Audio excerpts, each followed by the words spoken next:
Top news. साथियों नमस्कार, स्वागत है आपका हमारे चैनल जिला टॉप न्यूज में। मैं सूरज कुमार। आप देख रहे जनपद सुल्तानपुर के ग्राम सभा टीकर में है, जो बहुजन समाज पार्टी के प्रदेश अध्यक्ष विश्वनाथ पाल जी आने वाले हैं। हम पूरा कवरेज दिखाना चाहते हैं।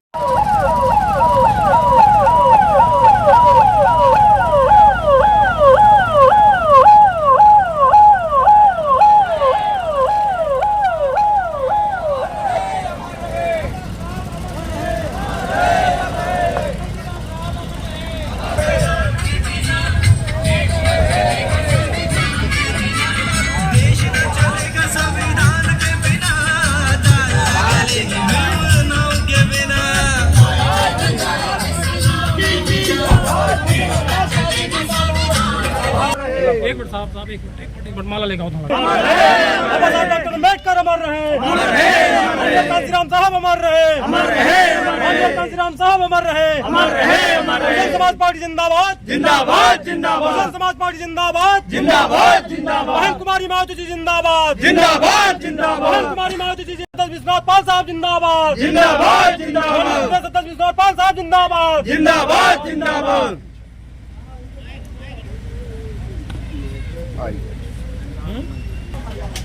सभी सम्मानित साथी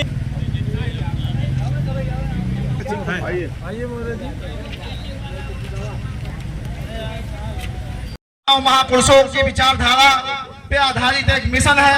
उसी मिशन और मूवमेंट को हमारी और आपकी नेता परम आदरणीय बहन कुमारी मायावती जी के नेतृत्व में आगे बढ़ रहा है। हमारी और आपकी जिम्मेदारी बनती है कि माननीय बहन जी के हाथों को मजबूत करें।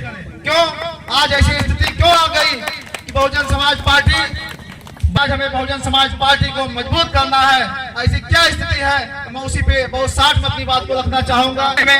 चाहे वो समाजवादी पार्टी रही हो, चाहे वो कांग्रेस की सरकार रही हो, चाहे वर्तमान में चल रहे भारतीय जनता पार्टी को आप लोग देख रहे हैं। आज स्थितियां पूरे देश में तराइमाम मचा हुआ है पूरे देश में। चाहे वो शिक्षा की बात हो, चाहे वो किसान की बात हो, चाहे वो नौजवान की बात हो, चाहे वो महिला सुरक्षा की बात हो, भारतीय जनता पार्टी हर स्तर पे फेल है।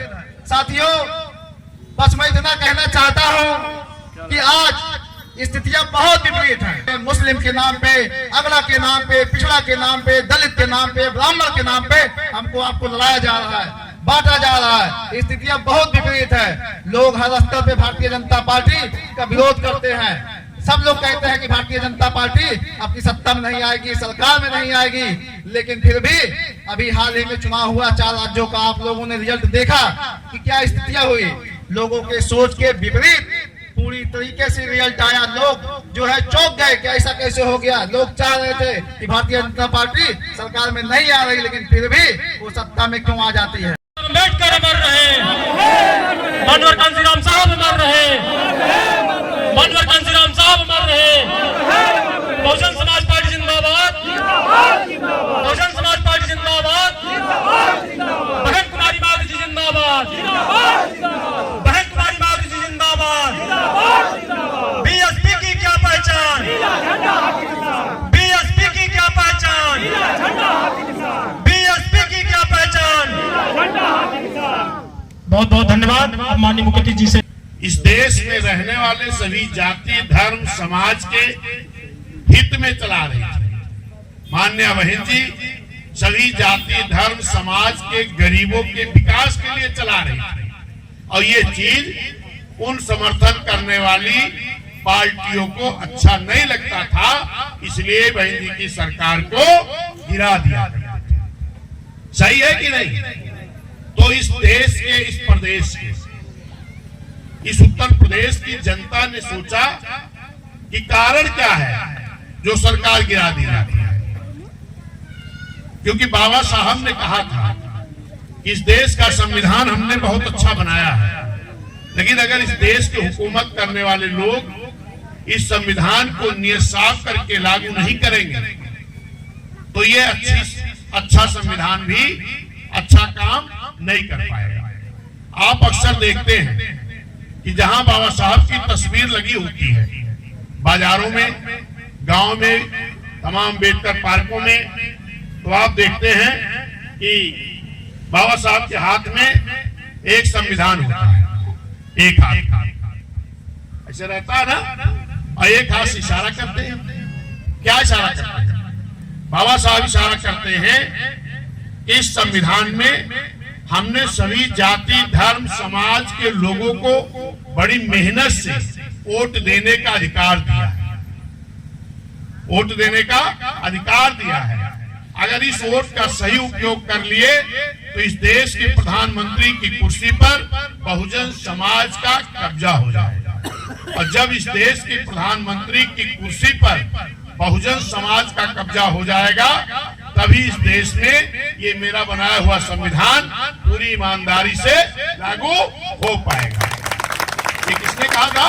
बाबा साहब। और जब बहन जी अपनी सरकार में इस संविधान के आधार पर सर्व समाज के हित के लिए जब सरकार चलाना शुरू करती थी तो यही भारतीय जनता पार्टी के लोग जो समर्थन देते थे ये सरकार को गिरा दिया। फिर उत्तर प्रदेश की आम जनता ने ये निर्णय लिया कि अगर आप सरकार गिरा देते हो तो हम उत्तर प्रदेश के लोग, सभी समाज के लोग एक जनता का गठबंधन बनाएंगे, जनता का। और तमाम लोग कहते हैं गठबंधन कर लेना चाहिए, नई पार्टी कमजोर हो जाएगी।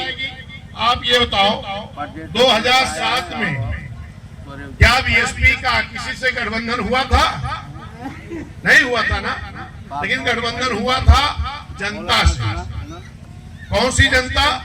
मुस्लिम भाई से, पिछड़ा भाई, अब पिछड़ा भाई, एससी एसटी, गरीब सवर्ण, न्याय पसंद ब्राह्मण क्षत्रिय वैश्य भाई से जब जनता का गठबंधन बना और जनता ने कहा बहन जी अब आपकी सरकार साझे में नहीं, हम लोग उत्तर प्रदेश के सभी समाज के लोग एक होकर के हाथी पर इतनी बटन दबा देंगे कि अकेले पूर्ण बहुमत की आपकी सरकार बन जाएगी। तो 2007 में पूर्ण बहुमत की सरकार बनी कि नहीं बनी? बोलो जोर से। बनी। और जब बनी तो बहन जी ने खूब बढ़िया काम किया। एक चीज बताओ, क्या पहले जो सफाई कर्मी की जगह बहन जी ने निकाला, क्या बहन जी के जगह निकालने के पहले वो सफाई कर्मी की जगह कभी निकलती थी? ये पद नहीं था। बहन जी ने सफाई कर्मी का पद क्यों निकाला? क्योंकि बहन जी जानती है आज भी तमाम ऐसे गरीब परिवार हैं, चाहे वो ब्राह्मण समाज के गरीब परिवार हो, चाहे क्षत्रिय हो, चाहे वैश्य हो, चाहे मुस्लिम हो, चाहे पिछड़ा हो, चाहे पिछड़ा हो, चाहे एससी एसटी हो, तमाम ऐसे गरीब परिवार हैं कि जिनके घर में आज भी कक्षा 5-8 से ज्यादा शिक्षा नहीं हो पा रही। क्या गरीबों के घर में सरकारी नौकरी नहीं होनी चाहिए? नहीं होनी चाहिए? क्या होनी चाहिए? अगर होनी चाहिए तो आज तक इस देश की सरकार चलाने वाले किसी भी नेता ने क्यों नहीं सोचा? अगर सोचा किसी ने तो हमारी इकलौती नेता बहन कुमारी मायावती जी ने सोचा और लाखों नौकरी निकाला। अब जिंदगी भर एक कोढ़ की बीमारी तो 6 साल में दूर हो न जाए। कुछ लोगों के लगा हुए, कुछ लोगों के ना लगा हुए, लेकिन सरकार चलते कितना दिन हो गया? 75-76 साल। और इस 75-76 साल में आपकी बहन जी कितना दिन बैठ पाई? मात्र 6 साल 6-7 महीना। और उसके बाद सारे लोग एक होकर के बहन जी को बैठने नहीं दे रहे। लेकिन जब बहन जी साथ में बैठी थी, जनता का गठबंधन हुआ था, तो बहन जी ने लाखों नौकरी सफाई कर्मी की दी।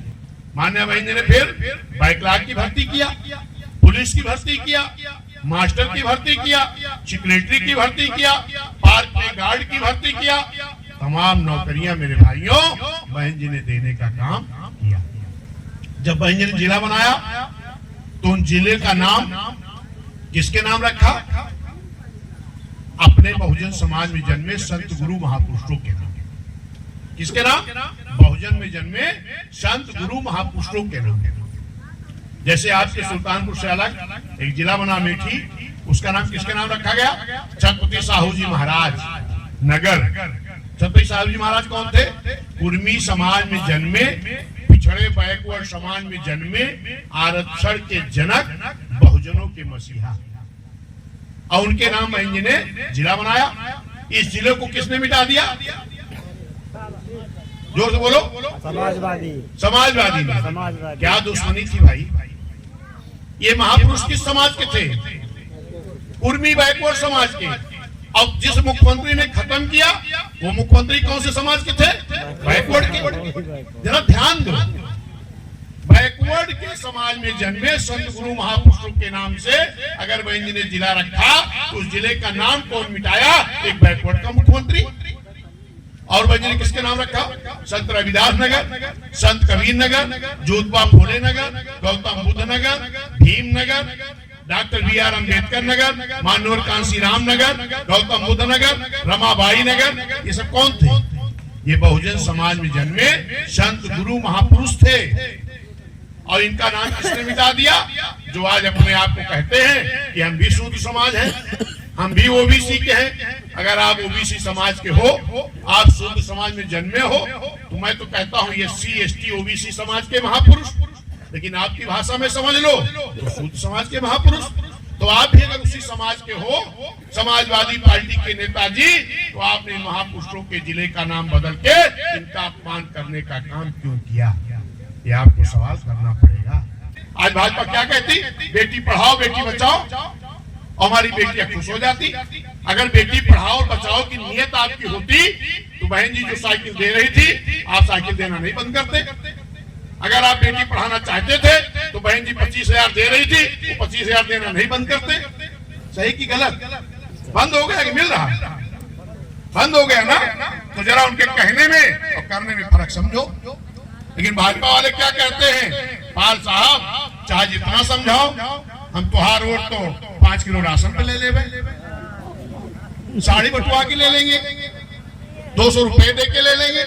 हे मेरी माताओं बहनों, समझो भाइयों, बाबा साहब ने बहुत संघर्ष करके वोट दिया था।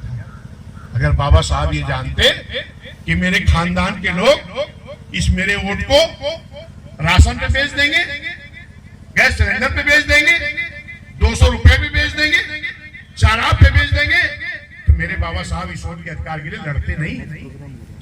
उन्होंने इसलिए लड़ा था कि ताकि ये गरीब समाज इस देश के प्रधानमंत्री की कुर्सी पे कब्जा करे, ताकि मेरा बनाया हुआ संविधान लागू हो। इस चीज को मेरी बहनों, माताओं, भाइयों जरा गौर करो। जरा आप ईमानदारी से बताओ, राशन 1 यूनिट पे कै किलो मिलता है?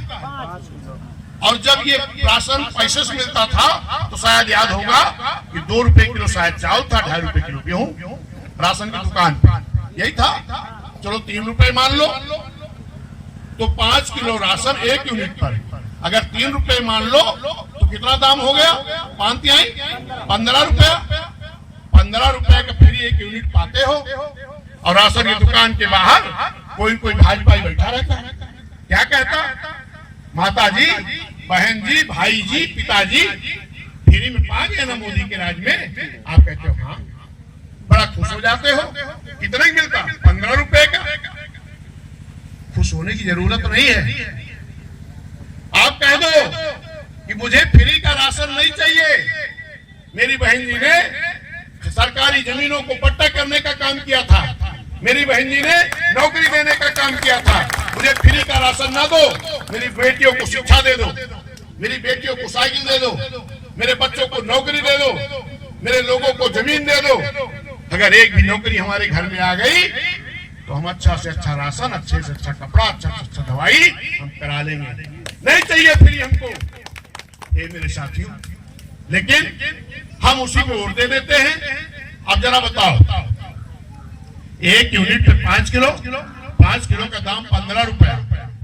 15 रुपए का फ्री लेके जब घर आए, जरा ध्यान दीजिए, खाली 1 बोतल सरसों के तेल पर 150 रुपए आपसे ले लिया गया, खाली 1 वस्तु पर। और फ्री कितने दिया गया? 15 रुपए। 15 रुपए फ्री दिए, लेकिन घरे आए तो माई बहनी कहीं कि बिना सरसों तेल के न सब्जी बने न दाल बने, जाओ लेके आओ। तो 150 रुपए 1 लीटर सरसों तेल पर खाली दे आए। सही है कि गलत? तमाम लोग हमारे खुश हो जाते हैं जब मोबाइल पे मैसेज आता है, किसान भाई खुश हो जाते हैं। कौन समाज से जाने खुश होते जरा बताओ।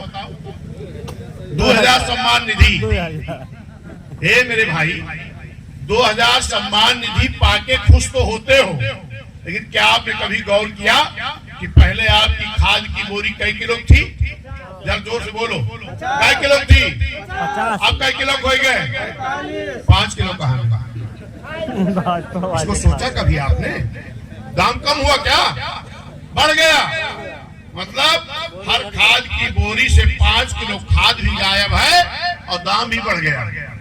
और खुश हो रहे हो 2000 पाने पर? ये मेरे भाइयों जरा ध्यान दो, सम्मान निधि तो सबके खाते में नहीं आती, अभी नहीं। लखनऊ शुरू है, हमारे फैजाबाद भी शुरू है।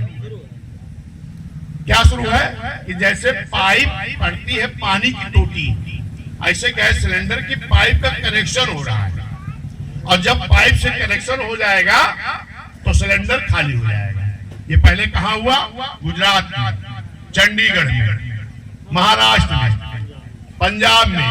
और जब वहां कनेक्शन हो गया तो गैस सिलेंडर खाली हो गया। अब खाली हो गया तो भाजपा लोग सोचे इसको कहां फेंके, कहीं ले चलो यूपी में, वहां 80 सीट सांसदी की है, यहां आए लेके क्या कहे? मेरी माताओं बहनों की आंखों में धुआं लगता है, लकड़ी करने से खाना बनाती है। अब इनको सिलेंडर हम फ्री दे देंगे। कौन सिलेंडर? जो वहां से खाली हो गया। यहां आए हम उज्ज्वला योजना के तहत फ्री दे देंगे, लेकिन सिलेंडर का दाम कितना था पहले? 400 कुछ रुपया, 430 रुपया। अब कितना होगा? 1200। कितना होगा? 1200 था कितने? 400। 4 तिहाई 12, 3 गुना महंगा। और उसके बाद हमारे ही पैसे को लेकर के हम ही को सब्सिडी देते थे। क्यों? कि हम सब्सिडी दे रहे हैं। हाय हमारे माइक है, सब्सिडी आई गए, आई भैया के नहीं आवा। भैया हमारे पहुंच गए कहाँ? एजेंसी। कहीं हमारी सब्सिडी क्यों नहीं आई? हमारे पड़ोसी की तो आ गई। कहीं भैया फ्री तो नहीं पाए हो? कहीं नहीं आए तो फ्री वाला। तो कहीं जब तक भाजपा के लोग 25-30% ब्याज सहित जोड़ के ना ले रही है, तब तक वहां सब्सिडी ना नहीं आई। किसकी? जो फ्री वाला था। और जब पैसा पूरा हो गया तो शायद अब सब्सिडी सब पे केहू 15 रुपया आवत बाय तो केहू का 18 रुपया। सही कह रहा हूं गलत? बंद हो गई ना? तो ये धोखे की नीति है भाजपा की। इससे सावधान रहो, बचे रहो। लेकिन आप लोग उनके कहने को दे देते हो। अरे बहन जी ने क्या क्या काम किया आप भूल जाते हो। समाज पार्टी जिंदाबाद, बहन कुमारी माधुरी जी जिंदाबाद, बहन कुमारी माधुरी जी जिंदाबाद। बीएसपी की क्या पहचान? बीएसपी की क्या पहचान? बीएसपी की क्या पहचान? साथियों हमारा प्रयास कैसा रहा कमेंट बॉक्स में जरूर लिखें। चैनल पर नए हैं तो सब्सक्राइब, लाइक, शेयर करना ना भूलें। धन्यवाद।